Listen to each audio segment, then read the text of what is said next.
বাংলাদেশের বিনোদন অঙ্গনে বর্তমানে যে কয়েকজন নতুন মুখ নিজেদের আলাদা পরিচয় তৈরি করেছেন, তাদের মধ্যে বারিশা হক অন্যতম। সাধারণত একজন ব্র্যান্ড প্রমোটার হিসেবে পরিচিত হলেও সাম্প্রতিক সময়ে তার একের পর এক ফটোশ্যুট, গ্ল্যামারাস উপস্থিতি দর্শকদের সত্যি মুগ্ধ করেছে। সাম্প্রতিক লাল রঙের মনোমুগ্ধকর সাজে চাঁদ কন্যা রূপে হাজির হয়ে তিনি যেন সবাইকে চমকে দিয়েছেন। তার আত্মবিশ্বাসী ভঙ্গি, নিখুঁত ফিটনেস এবং ক্যামেরার সামনে অনবদ্য অভিব্যক্তি দেখে অনেকেই বলেছেন তিনি শুধু একজন ব্র্যান্ড প্রমোটার নয়, বরং একজন পূর্ণাঙ্গ নায়িকা। সব গুণই তার মধ্যে রয়েছে। সোশ্যাল মিডিয়ায় তার প্রতিটি লুক মুহূর্তেই ভাইরাল হয়ে যাচ্ছে। অনেক দর্শকের মতে সৌন্দর্য, স্টাইল, ব্যক্তিত্বের দিক থেকে তিনি বাংলাদেশের প্রতিষ্ঠিত অনেক নায়িকাকেও কঠিন প্রতিযোগিতার মুখে ফেলতে পারেন।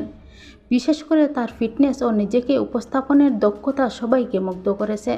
বারিশা হকের এই নতুন নতুন রূপ প্রমাণ করেছে প্রতিভা ও পরিশ্রম থাকলে যে কোনো ক্ষেত্রেই নিজেদের আলাদা অবস্থান তৈরি করা সম্ভব। এখন দেখার বিষয়, এই জনপ্রিয়তার ধারাবাহিকতা ধরে রেখে তিনি ভবিষ্যতে বিনোদন জগতে আরও কতটা এগিয়ে যেতে পারেন। তো বারিশা হককে কার কেমন লাগে অবশ্যই কমেন্ট বক্সে জানাবেন। সম্পূর্ণ ভিডিওটি দেখার জন্য সবাইকে ধন্যবাদ।